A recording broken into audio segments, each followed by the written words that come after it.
বাংলাদেশের সোশ্যাল মিডিয়াতে নতুন একটা আলোচনা এসেছে যে আমাদের সরকারি যে বিশ্ববিদ্যালয়গুলো আছে সেগুলো বেশি ভালো নাকি প্রাইভেটে যে বিশ্ববিদ্যালয়গুলো আছে সেগুলো বেশি ভালো।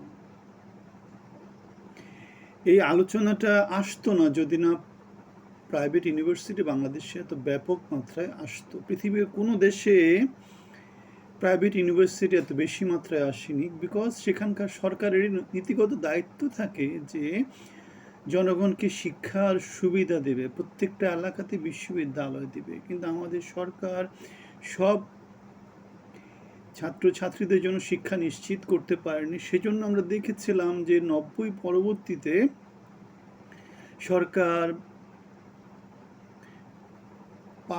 পাবলিকের পাশাপাশি প্রাইভেট বিশ্ববিদ্যালয় চালু করে, এবং তখনকার দিনে প্রথম বিশ্ববিদ্যালয়গুলো ছিল নর্থ সাউথ, তারপরে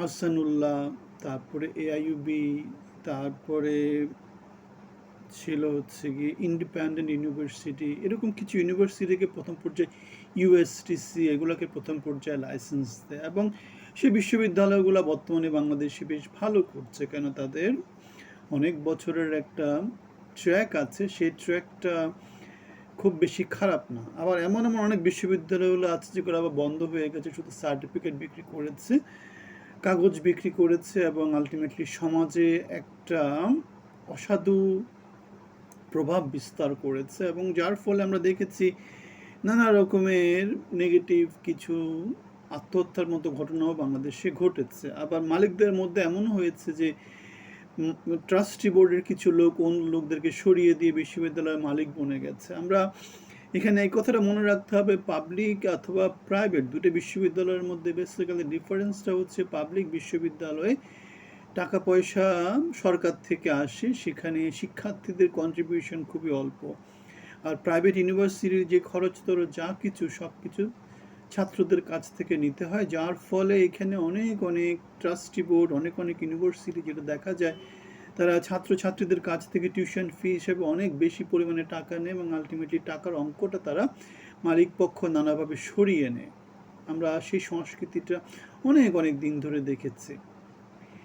ট্রাস্টি বোর্ডের অল্প কিছু লোকজন হাজার হাজার কোটি টাকার মালিক হয়ে গেছে, নামে বেনামে দেশে বিদেশে প্রচণ্ড রকমের সম্পত্তি করেছে, এবং সেজন্যই আমরা অল্প কিছু বিশ্ববিদ্যালয়ের সাফল্যের ইতিহাস থেকে পরবর্তীতে বাংলাদেশে এখন 90 থেকে 100টা প্রাইভেট ইউনিভার্সিটি হয়ে গেছে। শেষ পর্যন্ত প্রফেসর ডক্টর মোহাম্মদ ইউনুসও গ্রামীণ বিশ্ববিদ্যালয় বলে একটা বিশ্ববিদ্যালয়ের লাইসেন্স নিয়েছেন ব্যবসা করার জন্য।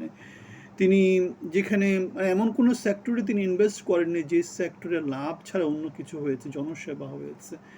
সুতরাং আমরা দেখতে পেয়েছি তিনি মানব সম্পদের লাইসেন্স নিয়েছেন, তিনি ক্ষুদ্র ঋণের ব্যবসা তো তিনি 1980 থেকে করে আসছেন, তিনি সর্বশেষ বিশ্ববিদ্যালয়ের লাইসেন্সও নিয়েছেন। সুতরাং যেটা বলছিলাম, বাংলাদেশে পাবলিক এবং প্রাইভেট বিশ্ববিদ্যালয়গুলোর মধ্যে ডিফারেন্সটা হচ্ছে পাবলিক বিশ্ববিদ্যালয় কোনো ব্যবসা করে না, জনগণকে সেবা দেয়। সেই জন্যই সেখানে ছাত্ররা, আমরা শুনেছিলাম চা চপ সিঙ্গারা, যে পৃথিবীর কোনো বিশ্ববিদ্যালয়ে এত স্বল্প মূল্যের সেবা দেওয়া হয় না, এবং সেটা নিয়ে তিনি ভাইরাল হয়েছিলেন। অথচ এই কাজগুলো প্রাইভেট ইউনিভার্সিটিগুলোতে কল্পনাও করা যায় না। সেখানে যে কোনো সেবা নিতে কম করে কয়েক হাজার টাকা লাগে, একটা কোর্স কিনতে কম করে 6,000 টাকা করে ধরলে 18 থেকে 20,000 টাকা চার্জ করে, ব্যাচেলার্স ডিগ্রি কমপ্লিট করতে কম করে 8 থেকে 10 লক্ষ টাকা খরচ হয় কমের পক্ষে 4 বছরের কোর্সে। নানা রকম এই ফি ওই ফি বলে প্রচুর পরিমাণে ফি নেয়। সুতরাং প্রাইভেট ইউনিভার্সিটি এবং পাবলিক ইউনিভার্সিটির মধ্যে যেই বিবাদটা আছে, সেই বিবাদটা বেসিক্যালি আসছে হচ্ছে বর্তমানে আমরা দেখেছি পাবলিক বিশ্ববিদ্যালয়গুলোতে বাংলাদেশে আসলে শিক্ষার পরিবেশ খুব বেশি ভালো করে নাই, রাজনীতি হয়। সর্বশেষ আমরা দেখলাম 24শে জুলাইতে দেখেছি ছাত্র রাজনীতি সেগুলোকে দিন দিন পিছিয়ে নিয়ে যাচ্ছে।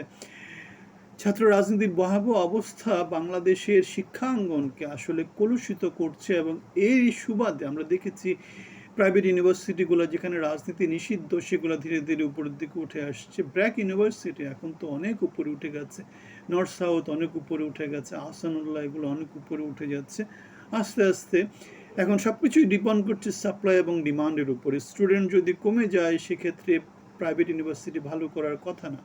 আমরা দেখেছি বাংলাদেশে হাসিনা সরকারের 17 বছরে বাংলাদেশে অনেক অনেক পাবলিক ইউনিভার্সিটি হতে, তখন প্রাইভেট ইউনিভার্সিটিগুলো স্টুডেন্ট পেতে খুব সমস্যা হয়েছিল।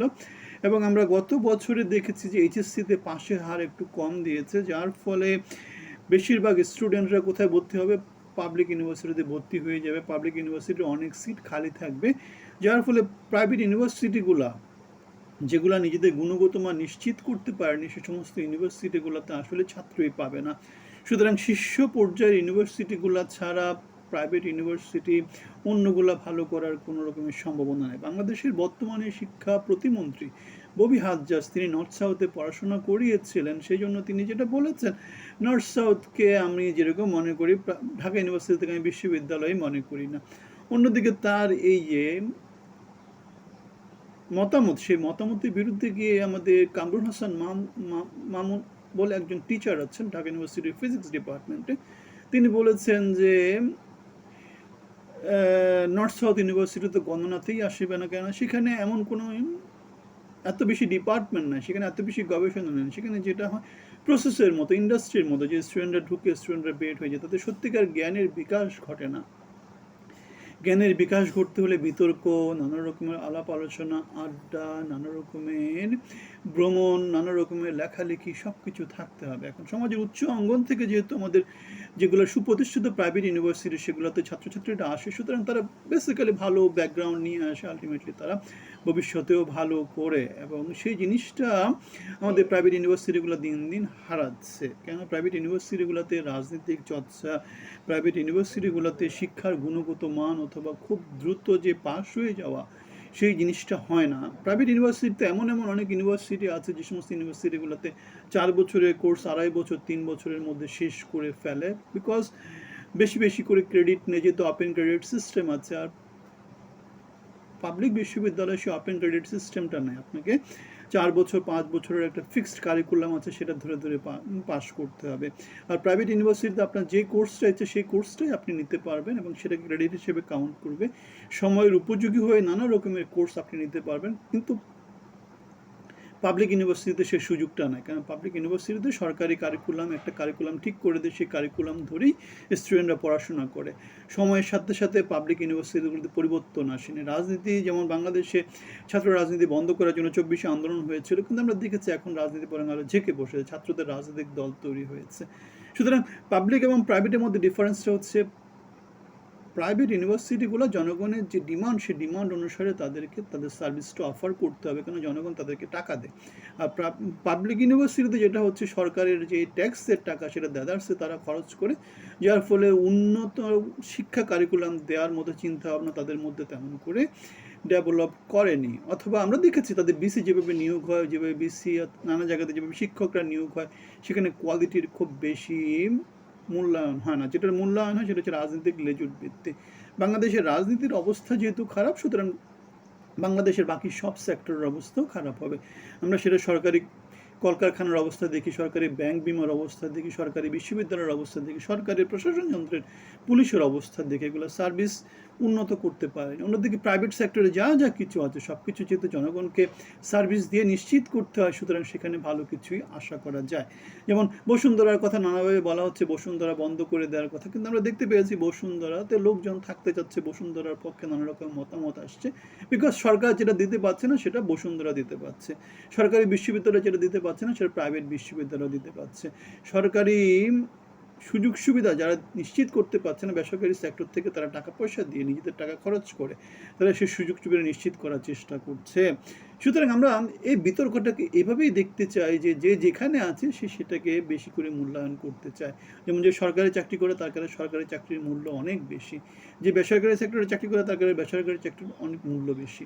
সরকারি সেক্টর আমরা দেখেছি যে সরকারি সেক্টরে ঘুষ দুর্নীতি নানা কিছু হয়, আর প্রাইভেট সেক্টরে সেই কাজটা হয় না, যার ফলে যেটা হয় সেটা হচ্ছে যে দুর্নীতিগ্রস্ত লোক সে সরকারি সেক্টরে যাবে, বলবে যে তার বেতনে কি আছে বরকত আছে, আল্লাহ মাশাআল্লাহ বরকত আছে। আবার বলবে যে নামাজে চলে যাবো, যা দেয়ার দিয়ে দেন, এমন এক কথাবার্তা। আমরা দেখেছি সরকারের যে দুর্নীতিগ্রস্ত ব্যবসার জন্য বাংলাদেশ বারবার দুর্নীতিতে চ্যাম্পিয়ন হয়েছে। বাংলাদেশের এই যে প্রজেক্টগুলো হয়, সেই প্রজেক্টগুলো অতি উচ্চ মূল্য হয়।